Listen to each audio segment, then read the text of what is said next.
የተከበራችሁና የተወደዳችሁ ተመልካቾቻችን ይህ የድሬዳዋ ቴሌቪዥን ነው። አሸዋ ሜዳ ነው። ይድነቃቸው ዘውገቦችራ በዳኝነት ህይወቱ ሌሎች ይከብዳቸዋል የተባሉ ጨዋታዎችን መርጧል። ከእድሜያቸው ውስጥ 43 ዓመቱን በስፖርት 40 ዓመቱን በእጅ ኳስ ስፖርት አሳልፈዋል። እንዴት ተሸነፍን? እንዴት ጎል ገባብን? ነገ የተሻለ ቦታ ለመድረስ የትኛውም አይነት ስፖርትን ስንሰራው ቻሌንጆችን መቋቋም ከህዝቡ ጋር እንድንተዋወቅ ያደረክበት መንገድ አሪፍ ነበረ ብዬ አስባለሁ። ለድሬዳዋ ቴሌቪዥን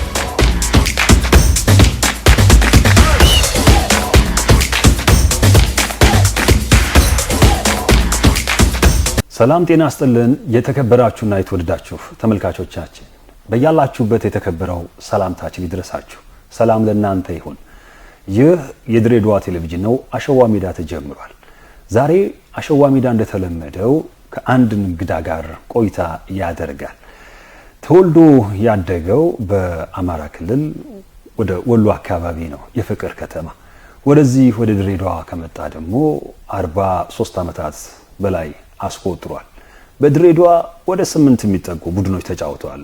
ድሬዳዋ ላይ አሉ የተባሉ ወርቃማ ቡድኖች 4ቱ ላይ ተጫውተው አሳልፈዋል። እንዴት መጫወት እንደሚችል ያውቃል። 2 ቁጥር ተከላካይ እንደነበረም ይታወቃል። ዛሬ ይህ እንግዳችን ከኛ ጋር ይቆያል። ይማም በላይ ብዙዎቻችሁ የምታውቁት ወሎ ከኛ ጋር በሁለት ክፍል ያሳልፋል። አብራችሁ እንድትቆዩ እንጋብዛችኋለን። ጤና ይስጥልኝ። ጤና ይስጥልኝ። ስላገኘሁ በጣም ደስ ብሎኛል። ዛሬ ስላንተ ህይወት እናወራለን። እንደው የት ነው ተወልደህ ያደግከው? እስቲ ከዛን ጀምር።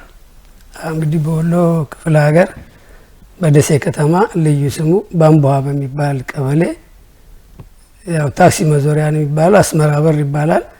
እዛ ነው ተወልጄ ያደግኩት። ያው እርግጤ እንግዲህ በ1950 ዓመተ ምህረት መስከረም 2 ነው የተወለድኩት። በ1950 ዓመተ ምህረት እና መስከረም 2 ነው የተወለድኩት። ከዛ ከ1 እስከ 8ኛ ክፍል በካቶሊክ ሚሽን ትምህርት ቤት አዳሪ ትምህርት ቤት ያው እኛ ቤተሰቦቻችንም የንጉስ ሚካኤል የልጅ ልጆች ስለሆነን አዳሪ ነው የምንማረው እና እዚህ ታይ እየተማርን ያለን ያው የተወሰነ ልጆች ተመርጠን ትምህርት ቤቱን ወክሎ እንዲጫወቱ የሚደረጉ እድሜያችን ለአቅመ አዳም እንደደረሰ ሁሉንም አጣምሮ ነው የሚሄዱት እዛ ትምህርት ቤትና አሁን እስከ 8ኛ ክፍል ያው ትምህርት ቤቱ ውድድር ብዙ አካሄጃለሁ። ከዛ በኋላ ከትምህርት ቤቱ አበበ ቂላ ቡድን የሚባል በአንደኛ ዲቪዥን እንዲመዘገብ ተደርጎ በ1968 ዓመተ ምህረት ለካቶሊክ ሚሽን ትምህርት ቤት አበበ ቂላ የሚባል 1 ዓመት እንደተጫወኩኝ ከዛ ጤና ጥበቃ የሚባል ቡድን አለ። እነሱ ደግሞ ያው ከትምህርት ቤቱ ጋር ተነጋግረው ያው ቅብብሎሽ ያደርገው ያኔ ክፍያ የለም በነፃ ነው። ለጤና ጥበቃ ሚኒስቴር 1 ዓመት 69 ከዛ ከ69 ከፍተኛ 3 የሚባል አዲስ ሲቋቋም ለከፍተኛ 3 ዓመት ተጫወኩኝ። ከዛ ፖሊስ ጥሩ ቡድን ነበር ኦሜርላ ያው ክፍያ 40 ብር በወር ከፈላል ምናምን ሲሉኝ በቃ እኔ ይጠቅመኛል ብዬ ምንም አይደለም ግዴታ ነው ማደግም ስላለብኝ ወደዛ ያርኩኝ። ፖሊስም 3 ዓመት ተጫወኩ እስከ 1975 ዓመተ ምህረት ከተጫወኩ በኋላ ወደ ድሬዳዋ እንድመጣ የሆነ የገፋፋኝ ነገር አለና አንደኛ ስፖርት እንድተው አክስት አለች፣ በጣም ኃይለኛ አክስትና አትፈልግም ይሄን ኳስ እና ከዛ ለመላቀቅ ነው ወደዚህ እንድመጣ ያደረገችኝና እኔ ከስፖርት ፈጽሞ እንደማላቀቅ የነገርኳት ሲላ 10 ለማንኛውም ለ15 ቀን ይሆንና አለች። እሺ ብዬ አዲስ አበባ ነበር ሙዚታ ከበደም እኔም ከዛ ያውቁናል ያው ክለብ ለወሎ ምርጥም ለምንም ስንጫወት ያውቁናልና እነ መንግስቱ አናገረን። ቀጥታ ሲያናገረን አሁን ትንሽ በምንድን ነው ያልተግባባ ነው መንግስቱ ጋር ትሬኒንግ ሰራ ማሊያ እኔ በተፈጥሮ 2 ቁጥር ውጭ አልለብስም። ሙዚታ ከበደም አሁን 2 ቁጥር መልበስ የጀመረችውና አሁን ምን ያደርጋል ሙዚታ ትንሽ ተጣልተን ነበርና ቶሎ ብላ 2 ቁጥርን ታነሳብኛለች ትለብሳለች። ከዛ እኔ ማሊያ ስፈልግ አጣሁት። የቀረው ቁጥር 8 ቁጥር ነው። ኋላ አና አንተ እስኪ ና አለኝ። ለምንድን ነው የማለብሰው? ጨዋታ ልንጀምራለን ምናምን ሲል አይ እኔ አልለብስም። ብድግ ሲያደርገው መንግስቱ 8 ቁጥር ነው። ይሄ እኮ እኔ መንጌ የምለብሰው ማሊያ ነው፣ ስመህ ነው መልበስ ያለብህ ምናምን አለ። አይ እኔ የማልፈልገው ቁጥር ለብሼ ከምጫወት ቢቀርብኝስ እኔ ወደ ሀገሬ መመለስ እችላለሁ በሚል ኤልፓቤት ነው ይሄ መብራት ኃይል እና ከዛ በሱ ተቀያየምን። በቃ እኔ እንደዚህ ካሁኑ እንደዚህ የተናገረ ሰው እንዴት ይሆናል አልኩና ቀጥታ ድሬዳዋ መጣ። ግን ለምንድን ነው 2 ቁጥር የምትወደው? 2 ቁጥር ብዙ ታሪክ አለው። እስቲ ወደ በኋላ ላይ ንገረኝ። እና እሺ 2 ቁጥር ምን አለ መሰለህ፣ 2 ቁጥር መጀመሪያ ሌላ ነበር የምለብሰውና 2 ቁጥር በጣም እኔ ልለብስ የፈለኩበት ምክንያት አዳሪ ትምህርት ቤት የምትማር የሆነች ልጅ ነበረች፣ ያው ጓደኛዬ ነች። ንግስቲ ተኬ ነው የምትባለው እና እሷን በጣም ጓደኛዬ ነች። ምን ልነግርህ አልችልም። እኔ እንደው የልጅነት ፍቅር አስቸጋሪ ነው። ከዛ ለወሎ ምርጥ ተመርጬ መቀሌ ሲሄድ ሌላ ሃይማኖት የምትባልሽ ሀሰብ ነው። ሀሰብ ስንሄድ ሃይማኖት ተኬ የምትባል የእሷት ነች፣ ግን አይመሳሰሉም በፍጹም። እና ለ1 አመት እዛ እንድጫወት ጠየቁኝ። ሀሰብ ለወደብ እሺ አልኩና እዛ ልክ ትሬኒንግ እንደጀመርኩ ልጅቷ በቃ እንትና ልጅ ክትትል አበዛችብኝ። በቃ እንግዲህ 1 አመት እዚህ መቀመጥ አይቀራልኩና እሷ ጋራ ያው ምንም ማድረግ አልችልም። ተዋወቅን። ስንተዋወቅ ስሟ ስትነግረኝ የአባቷን ስም አልነገረችኝም። እና ያቺ ንግስቲ ተኬ ነች፣ ይቺ ሃይማኖት ተኬ ነው። የአንድ አባት የአንድ እናት ልጆች ናቸው። ከዛ በኋላ ያቺ ክረምት ላይ ትመጣለች ወደ ሀሰብ። ስትመጣ ሁለቱም ተያይዘው ይመጣሉ ጨዋታ ላይ። ያው ምን ላውራ ከዚህ በኋላ በቃ ሁለቱም በቃ ተነጋግረው አውርተው ጨርሰው ነው የመጡት። ምንም እንዳይሰማ እንዳደነግጣት ወይም በቃ ይሄ በስተት የተፈጠረ ነገር ስለሆነ ሊሰማ አይገባም፣ ችግር የለውም። ስለዚህ አሁን እኔ እቺን አመትም አልጨርስም፣ ጥዬ ወደ ወሎ ሜዳ አይቀርም። ወሎ ደግሞ የምትሄደው ያቺኛዋ ነች፣ ሀሰብ የነበረችውን ወደዛ የምትሄደውና ስለምትቀየር ይቺኛዋ ደግሞ ደስ አለ። በቃ ከዚህ ሁሉ እናንተን ለማስተዋስል ሁለታችሁንም ለማስተዋስ 2 ቁጥር መልበስ አለብኝ በሚል ከዛን ቀን ጀምሮ ነው 2 ቁጥር መልበስ የጀመርኩት። የሚገርም ታሪክ ነው እና ይሄ ነው የሚገርም። ሌላ እንግዲህ ከዛ ጀምሮ ከመንጌ ጋር ትንሽ አለ መግባባት ተፈጠረ። ድሬዳዋን ለማየት ለ15 ቀን መጣሁ። ድሬዳዋ ስመጣ በግል ነው የምሮጠው። የሆነ ትጥቅ ምናምን ነበረኝ። መስፍን ካሳ የሚባል የደሴ ልጅ ስፖርት ኮሚሽን የሚሰራ እሱ ጋር ተገናኘን። በል እንዳትሄድ ሁሉ 2ኛ ዲቪዥን ነው ያ1ኛ ነው፣ ብዙ ሰዎች አናግርልን እያሉ ነውና እዚህ መጫወት አለብህ ይለኛል። እኔ እስኪ ድሬዳዋ ሙቀቱም አልተስማማኝም እንዴት አደርጋለሁ ምናምን አልኩኝ። ወንድሞች አሉኝ አይፈልጉም፣ ስፖርት ስለማይፈልጉ ብቻ አስጠጉኝም እዚህም እና አሁን እነሱ ጋር ስነጋገር ፈቃደኛ አይደሉም። እንደውም ቤታቸው እንዳልደርሱልህ አደረጉኝ። አይ ለያዘኝ እነሱን ለማበሳጨት ብዬ መጫወት አለብኝ 1 አመትም ቢሆን ብዬ ወሰንኩ። ከዛ መኩሪያ አሸብር መጣ አናገረኝ፣ ተስማማን፣ ገባሁ። የኳስ 70 ብር ይከፈላል። ባቡር ቤት ነው የገባው። ባቡራ 70 ብር ይከፈላል። ስራ ደግሞ 100 ሴሪ ምናምን የሚባል አለ በእነሱ በፈረንሳይ ሴሪ 3 ምናምን 150 ምናምን ነው እየተከፈለን እዛ ጀመርን።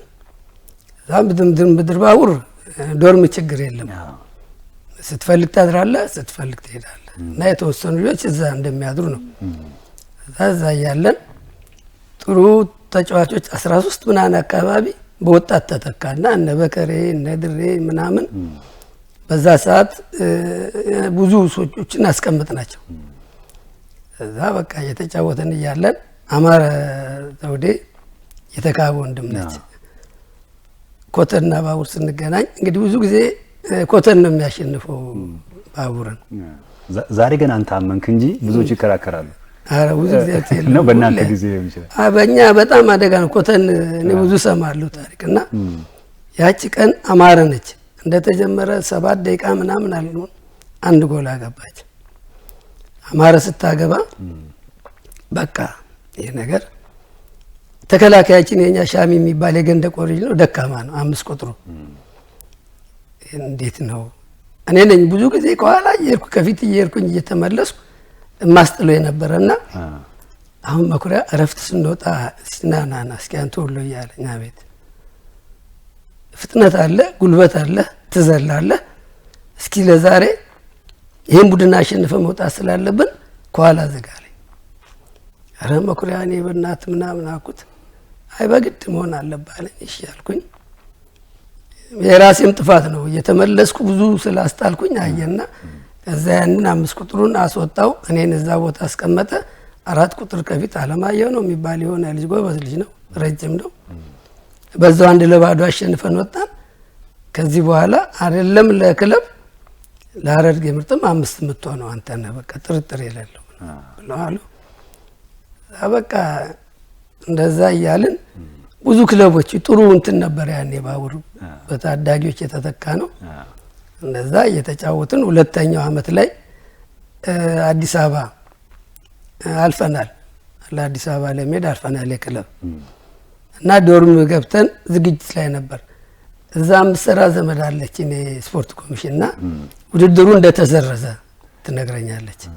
የውድድር ተላልፏል ለሚቀጥለው እንትን ላይና በዝናብ ምናምን ምክንያት ስለተላለፈ አትመጡም የሆነ ዕቃ የዘሊና ብላይ ነበር። እቃውን ችል ለሚመጣ ሰው ካገኘ እንደዚህ እንደዚህ ጡለላከልኝ።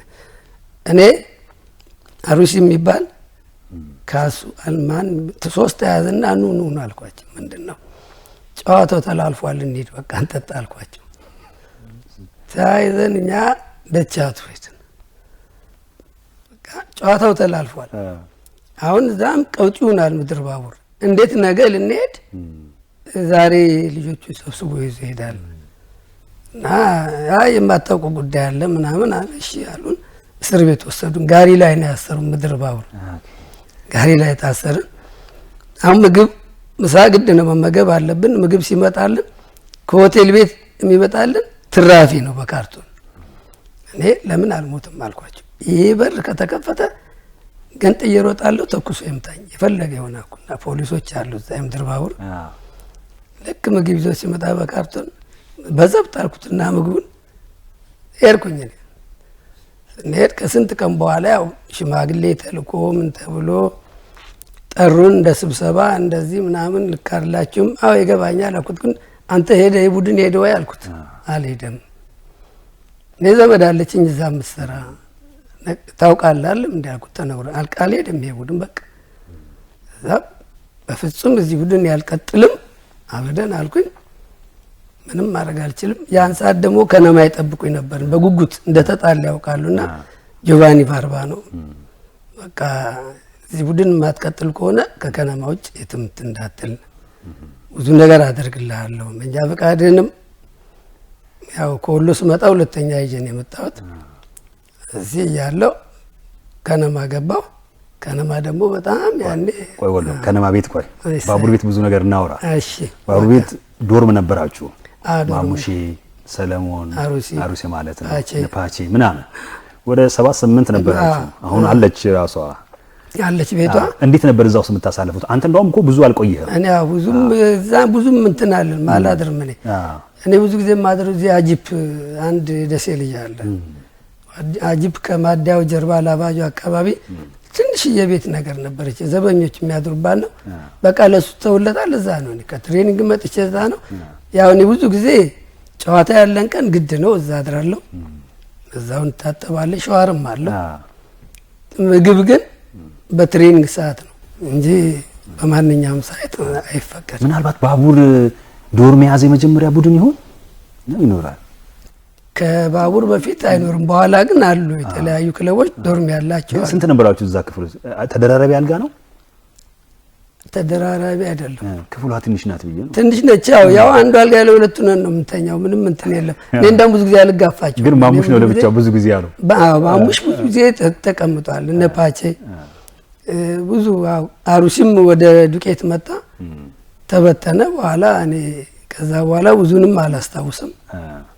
እንግዲህ ባቡር ያው አንድ ጊዜ ጋሪ የወደቀለትም አዋሽ ላይ ጠንከር ያሉ ሄዱ ሲባል ብዙ ሰው እንደሞተ አውቃለሁ። እንደ አልሄድም አልኩ። ለምንድን ነው የማትሄደው? ትሄዳለህ ነው አንተ ታስፈልጋለህ፣ ጉልበት አለ እንዴ ሳይ ብዙ ሰው እንደሞተ አውቃለሁ።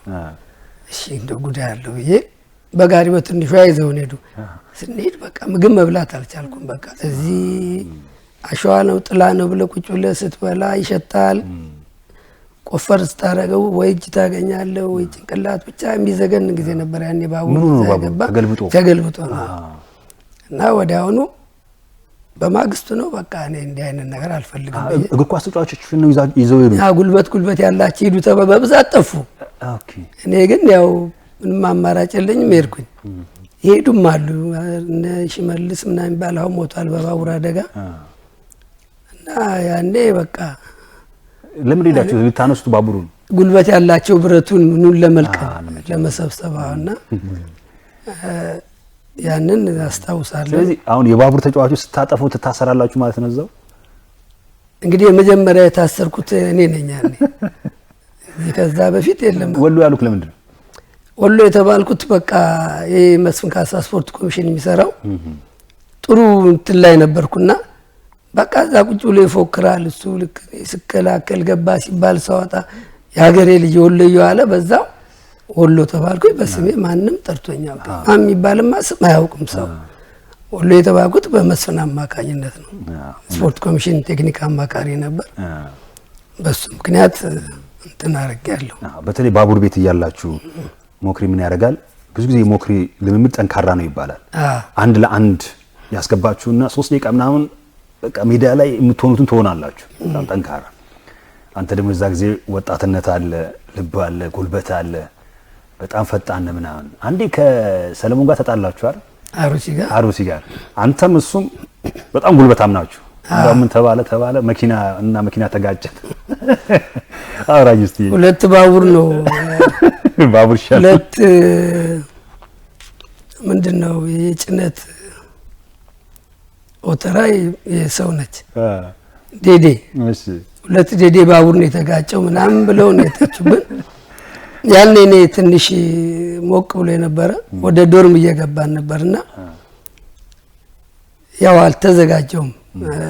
ቀርሞ መታኝ። እሱ ሲመታ ከዛ እና አለም ሰገድ እና ካሱ ሁሉም አልገቡ።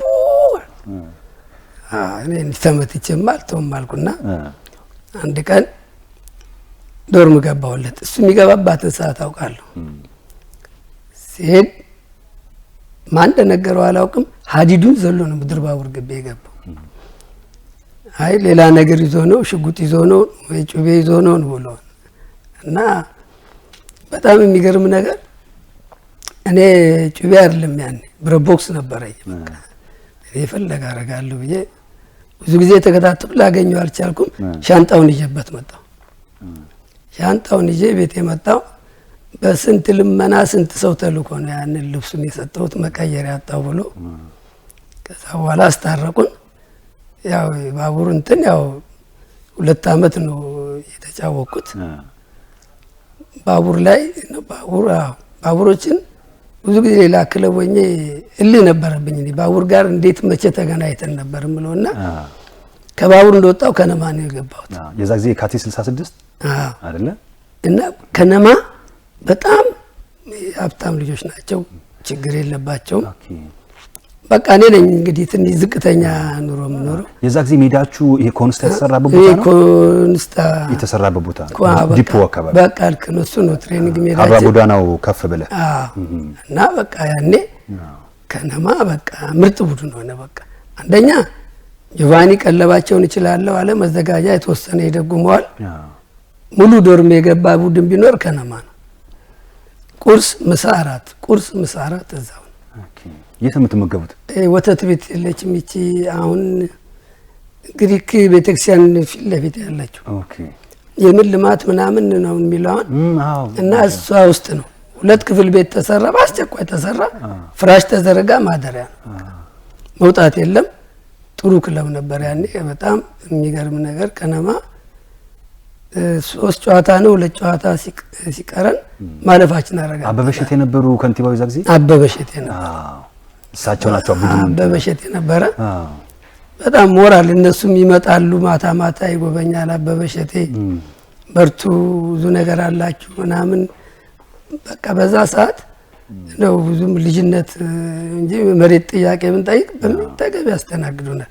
ይህን የሚያስብ የለም ብንወስድስ በምን ልሰራው የሚል እንትን አለና ብዙም ሳይሸነፍ አዲስ አበባ ሄደ። አዲስ አበባ ላይ ግን ብዙ ውጤትም አላመጣም ከነማ። እንግዲህ ከነማ ብዙ እንትን የለውም። የዛ ጊዜ ተካበ ነቢቶ የነበሩበት ጊዜ ነበር? አይደለም በ78 ነው ነቢቶ ከዛ በፊት ነው። ኦኬ 78 የሉም እነሱ እነ ካሱ እነ ሀብታሙ የሚባሉ በቃ የግሪ እንትን ከዚራ ልጅ ናቸው በብዛት። አልከኝ እኮ ሀብታም ልጅ ናቸው።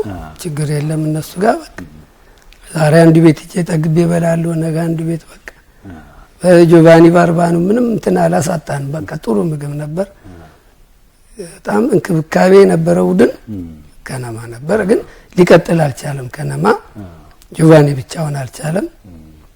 ደሞዝም ጥያቄ ቀረበ። ያው ሊከፈለን ይገባናል 90 ብር በየወሩ እንዲከፈል ተወሰነ። ወተት አለ።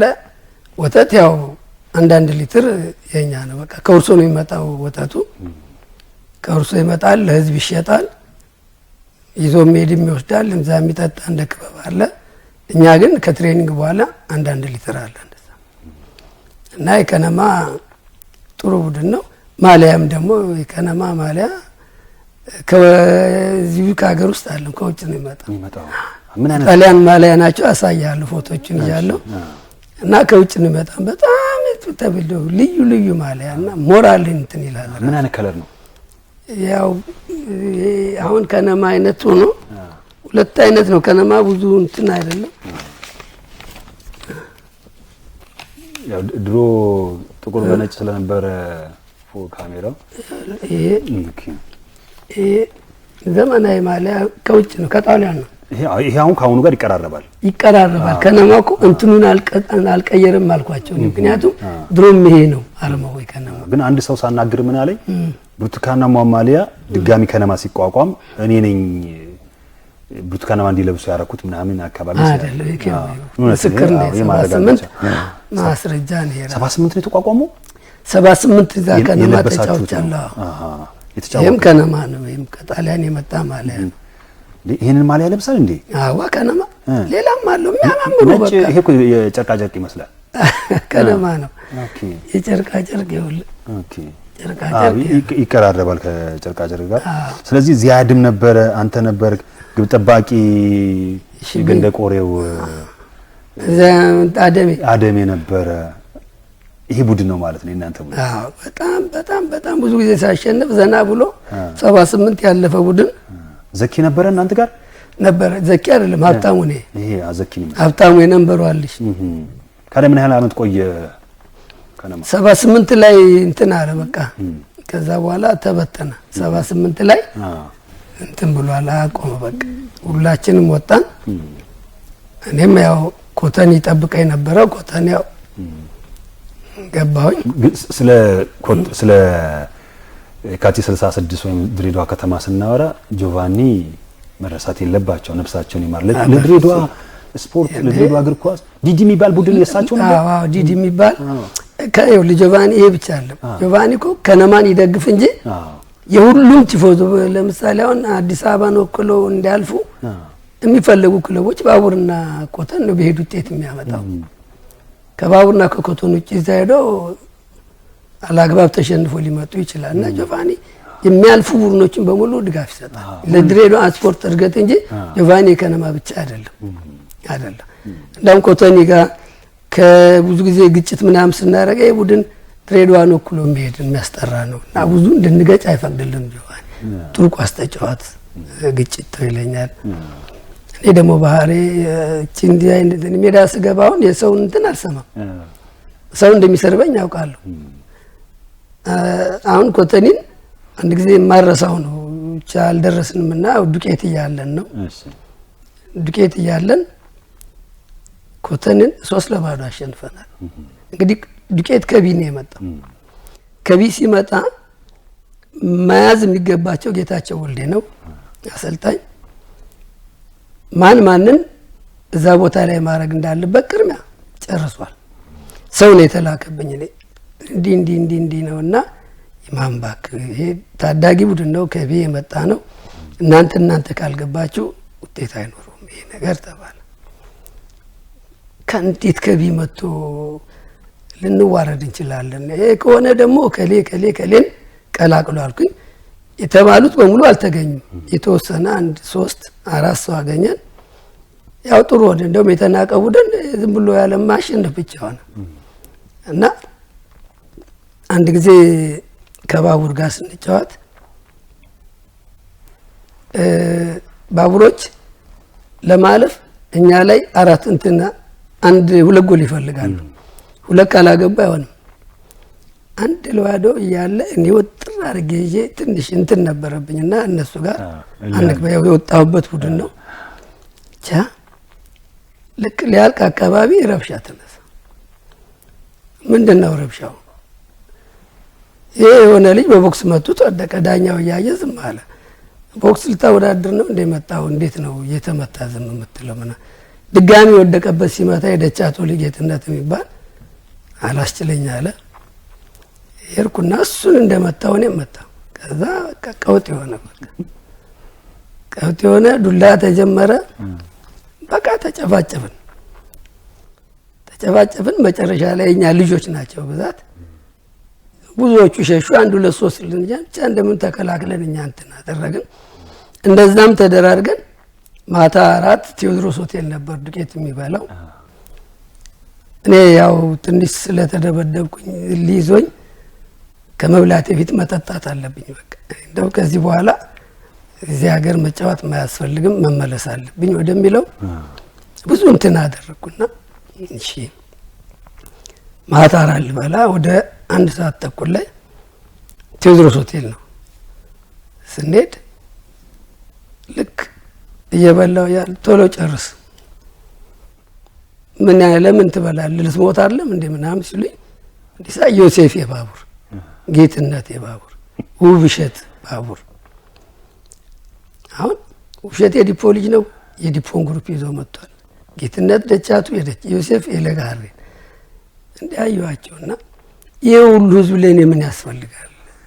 ጌትነት ጌትሽ የሚባል የደቻቱ ተደባዳቢ አለ። አንተና ዮሴፍ አትበቁም ወይ ለኔ ሁሉ አልኩ። አላ በቃ ምንም ማድረግ አልተነው። ሁሉም ጭቤ ይዘዋል። ማምለጥ እንደማልችል አወቅኩት። ያለኝ እድል እንግዲህ በወንበርም እየተከላከልኩ ምንም እያልኩ ከቻልኩ ማምለጥ ነው፣ ካልቻልኩ መሞት ነው። በቃ ሳይ አምፖሏ ቅርብ ነች። አምፖሏን ብቻ በትሪ ያነሳውና ስል ተሰበረ። ሲሰበር በዛ መሀል ጨለመ። በመካከላችን ከወጣው በኋላ እኮ አምልጫለሁ። ካመለጥኩ በኋላ እኮ አደባባይ አለች እዛ ቴዎድሮስ እንትን ላይ እዛ ላይ ህዝብ በሙሉ የግሩፑን ተሰብስቧል። አሁን ልክ ሲለቁልኝ መንገድ እኔ ሜዳ ነው የሚወሰለኝ በዛ ሰዓት። ልክ ሲሄድ አጥሩ እዚህ ላይ ተወጋኝ፣ ወደቅኩ። በዛ ሰዓት ላይ 1-3 ቦታ ላይ በጩቤ ተወጋውና እንግዲህ የመጀመሪያ ሰው ነኝ ከጨዋታ በኋላ በጩቤ ተወጋው። አሁን ስራ አስኪያጃችን በጣም ምስኪን ሰው ነው፣ በጣም ጥሩ ሰው ነው። ይሄ ልጅ አዲስ አበባ ሄዶ ሕክምና መውሰድ አለበት በቃ ያለ እኔ ለምንድን ነው ለዚህ እንዴት ይላል? ደም ነው የፈሰሰው። በቃ አለቀ። አልሄድም ስል በፍጹም ካልሄድክ አለ። የአየር ትኬት ቆርጦ አመጣ። እንዳስታማሚ አሚር የሚባል ልጅ አለ። ከአሚር ጋር ኤርፖርት አደረሱ። እንዴርኩ ደስ ይበላቸው። እዛ ስንሄድ ባልቻ ሆስፒታል ነው የወሰዱኝ። ራሻዎች ናቸው። ልደታ ውስጥ ባልቻ ውስጥ ልክ ስንሄድ አዩ አይ ምንም እንትን የለም፣ ደም የማያስፈልገውም፣ ብዙ ደምም አልፈሰሰም፣ ግን ጨዋታ የተወሰነ ቀን ማረፍ አለበት እና ለ1 ሳምንት እዚህ ይተኛ ተባለ። እንግዲህ ልባር እሑድ ከኮተኒ ወሳኝ ጨዋታ አለ። እሑድ ኮተኒ ጋር ጨዋታ እያለን የምን መተኛት ነው? ምንም አላልኩም። ያኔ ሞባይል የለም። በስልክ ለመስሪያ ቤቱ ደወልኩኝ። እሁድ እመጣለሁ አስተላለፍ ላይ ስሜን አስገባ እንዳትጠራጠር አልኩት። ያለበለዚያ ገብቼ በጠብጣለሁ። ልክ እንዳጋጣሚ እጄ ኦኬ አስባልኩ። ልዩን ለቅኔል አስታማሚ ተብሎ ሄደው ልጅ ጥሬ ስጋ ማረኝ ግዛልኝና ና ብዬ ላኩት። እሱ ሲሄድ እኔ በታክሲ ሄጄ ኤርፖርት ተሳፍሬ 8 ከ10 እኮ እንደዚህ ገብቻለሁ ድሬዳዋ። ማሊያ ለብሼ ስቴዲየም እስከምደርስ ፔጆ ታክሲ ናቸው ያኔ 5 ብር ኮንትራት ስለው ቀጥታ ቤት ሄዱ ይዞኝ ነው ሄደው። ልክ እዚህ ስገባ ዳኛ እየቆጠረ ነው ተጫዋቾች እየቆጠረ ነው። በክቡር ትሪፕ ነው የገባሁት እኔ። አሁን ህዝቡ ምንድን ነው የሚለው? አይ እንደዛ ተወግቶ ከዚህ በኋላ አይጫወትም ምናምን ነው የሚወራው። ልክ ቢጫ ማሊያ ነበር የብራዚል አይነት፣ እሱን ለብሼ ነው ምን እንደሚለብሱ ተነግሮኛል። ስገባ ልነግር አልችልም። ህዝቡ በቃ ነው ያለው። ምን አይነት ሰው ነው? በእኔ ቦታ የገባ ያውቅ የለም ራሱ ውልቅ። ዳኛ ተምታታበት። ምንድን ነው አሰላለፍ ላይ ያለው? በቃ አለቀ። ወጣ ገባው ኮተኒ ላይ ነው እንግዲህ ልብ አድርግ። አሁን ያኔ ሚሼል ጥሩ ሹት አለው። ሚሼል እና እኔ ተከላካይ ነበርና ዛሬ ይሄ ውድድር ማጥቃት ነው እንጂ መከላከል የለብንም። በቃ እኔ አለማየሁ እከሌን በቃለን ሂዱ። ከዛ ሚሼል ሮኮ የሚመጣው ምታረለም ኮተኒን እንግዲህ የሚያህል ክለብ በዛ ሰዓት 3 ጎል አግብተን እስከ ረፍት ተጫወት። ከረፍት በኋላ ሞከርኩ ትንሽ ያው ደም ብዙም ባይሆን የፈሰሰ ስላለ ማዞር ጀመረኝ። ሲያዞረኝ መስለኝ አሰልጣኝ አየና ገብቶ ነው ይዞኝ ወጣ። ያኔ እንትና ጌታቸው ወልዴ ነው የድቄትና ገብተው ይዘውኝ ሲወጡ አስታውሳለሁ። ብዙም እንደውም ይጥለኝ ነበር ማለት ትንሽ ቆይ ይሄንን አላይም 3-0 እየመራን መቼም አንሸነፍም ብዬ እኔ ወጣሁ። ገላዬን ተጣጥቤ ምን ብዬ ሳምሶን ዶክተር ሳምሶን የሚባል ዶክተር ነበር ድል ጮራ፣ እሱ ወሰደ አየኝ ምናምን አለ። በቃ ምንም ነገር እንዳይታሸክ ባዝሊን ብቻ ትንሽ ቅባት ስትራምር ስትሮጥ እንዳይሰነጣጠቅ እንደዛ አደረገ። እንደው እስኪ ለዛሬ እኔ ልጋብዝሽ አለና 100 ብር ትልቅ ነገር ነው። 100 ብር አመሰግናለሁ እየተቀበልኩ ትንሽ በቃ እኔ ከገጠሙኝ ነገሮች በልጭቤ መወጋት የለብኝም፣ ግን ቀጣዩ ኮተኒ ጋር ስለነበረ ተመልሼ መጥቼ ውጤት በማግኘት ብዙ በቃ የድሬዳዋ ሕዝብ በሙሉ ወደ እኔ ተገለበጠ። በቃ አለቀና አሁን ከዱቄት እንግዲህ ዱቄት በጣም ምርጥ ቡድን ነው እላለሁ። በተለይ ሚሼል ሮኮ የሚደነቅ ነው። አባቱ ጣሊያን ነው፣ እናቱ ኢትዮጵያ ብትሆንም የሚመታው ምት ታክሉ ብታየው በጣም ጎበዝ ነው፣ የሚደነቅ ልጅ ነው። እንደው ኢማም ወደ ሁለተኛ ክፍል ከመሄዳችን በፊት የደሴ ከተማ የምትገኘው ወጤ ስታዲየም አለች። የሚገርም ታሪክ ነው ያላት። እዛ አካባቢ ሸጡ ከነበሩ እናት ነው ስሙን ያገኙት።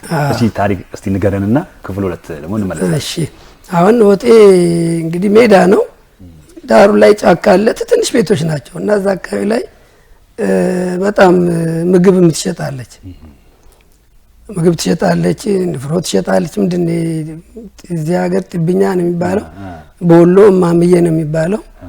ትንሽ የቂጣ ነች እና ያን ሰራለች እና ወጥ ምናምን ስጠይቃት ደንታ ያላት ብሎ ወጥና ግልብጥ ነው በቃ ወይዘሮ ወጤ በቃ ወጤ በዛ ወጤ በሚል ወጤ ሜዳውን በዛ ስም ነው የተሰየው። እሷ ጋር እንሂድ ወይዘሮ ወጤ ጋር እንሂድ በሚል ወጤ ተባለ።